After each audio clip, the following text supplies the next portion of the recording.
doctorado y público en general.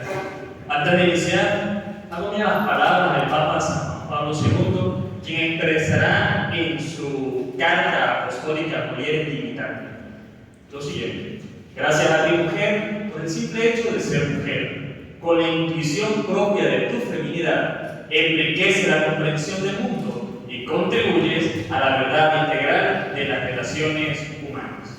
Con estas palabras de su santidad, que sientan las bases de mi perspectiva, doy inicio a mi defensa. No es menos la necesidad particular de reevaluar las premisas del debate contemporáneo con respecto a la lucha feminista. Propongo un enfoque que trascienda la dialéctica de la confrontación para establecer un marco filosófico más robusto, capaz de propiciar una verdadera realización humana. En tal sentido, mi objetivo fue analizar críticamente las corrientes ideológicas del feminismo contemporáneo que han generado desvíos respecto a su propósito original y proponer un camino hacia una emancipación femenina auténtica, fundamentada en la dignidad exclusiva de la persona y en el principio de complementariedad. Para esto, se presentó un análisis de antecedentes feministas que son fundamentales para comprender la génesis de las demandas actuales. Desde el inicio de la Ilustración, podrán verse con figuras como Mary Wollstonecraft, se emitieron argumentos racionales en pro de igualdad de oportunidades y la educación para la mujer. Las sufragistas del siglo XIX y principios del XX libraron batallas cívicas cruciales para la inclusión política. Posteriormente, diversas olas feministas desvelaron y combatieron estructuras de opresión, desde la invisibilidad de la violencia del sexo hasta la discriminación en el ámbito laboral y legal. Negar tales hitos históricos es absurdo, ya que a través de dichas demandas se ha expandido el horizonte de los derechos humanos y han forzado a la sociedad a una autorreflexión crítica sobre las propias estructuras de poder. Ahora bien, en el crecimiento de dicho movimiento se han generado ciertos desvíos que merecen un examen riguroso. Podemos observar que las nuevas corrientes contemporáneas se han dirigido a la sociedad con una narrativa de la guerra de sexo. Esta confrontación identitaria, que lejos de resolver las tensiones, las agrava, genera grandes fracturas sociales. Podemos poner de ejemplo las grandes marchas feministas, donde se levantan consignas amenazadoras con referentes a la figura masculina del hombre. Consignas como mata a tu novio, aborta al macho, solo promoviendo el odio a la imagen del hombre, como si el problema real fueran los genitales que tenemos. Sin embargo, se molestan y irritan cuando las tratan de mujeres o féminas. Quizás argumentando a ellas que no se sienten identificadas con la figura de la mujer, una incoherencia total, ya que es lo que defiende la figura de una mujer. Entonces, esta crisis identitaria, que es completamente incoherente, da cabida a la pretensión de una homogeneización radical de los roles y las identidades sexuales, promoviendo la disolución de la diferencia misma, planteando las siguientes interrogantes: ¿puede la verdadera emancipación construirse sobre la negación de la alteridad? ¿Es la disolución de las distinciones antropológicas la vía hacia una sociedad más justa, o conduce por el contrario a una reconfiguración de la opresión bajo nuevas lógicas? Agustín Laje, quien es el autor principal para este análisis crítico, argumenta que ciertas tendencias contemporáneas, al postular una deconstrucción total de la identidad sexual y separarlas de cualquier fundamento biológico u ontológico, niegan en efecto la realidad antropológica objetiva e instauran un marco ideológico que paradójicamente puede debilitar los cimientos de la familia o de la sociedad.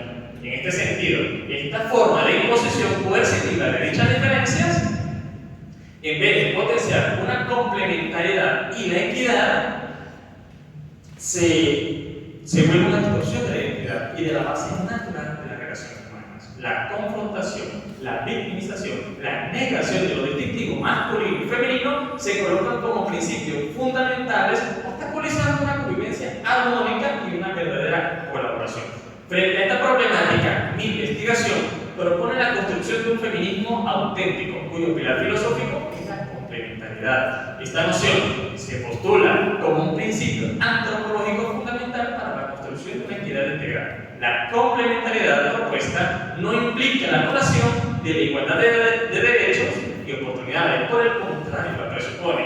Esto siempre reconociendo ante todo de que hombres y mujeres, si bien iguales en dignidad y derechos, poseen singularidades existenciales y funcionales, que al interactuar dialógicamente y en reciprocidad generan una riqueza insustituible para la persona y para la comunidad. No es una mera suma de partes, sino una integración que potencia el mutuo desarrollo.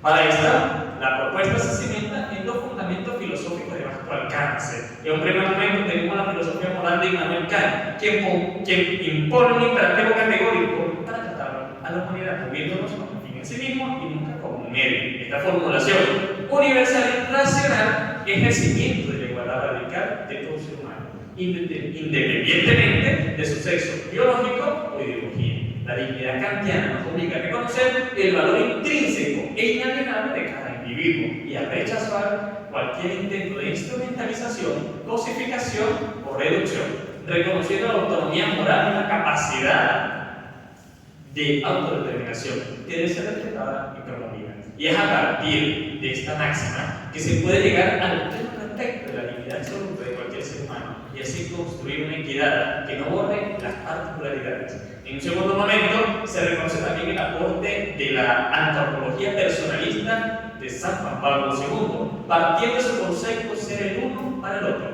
Tal cifra, más que una descripción sociológica de la interacción humana, es una proposición ontológica sobre la constitución relacional del ser humano. Para él, la persona se realiza plenamente en la capacidad de entrega y acogida recíproca. La dualidad sexual no es una casualidad biológica, sino una dimensión propia de la persona, orientada a la complementariedad del uno para el otro, en sus respectivas masculinidades y feminidades. No implica una pérdida de identidad, sino la plenitud.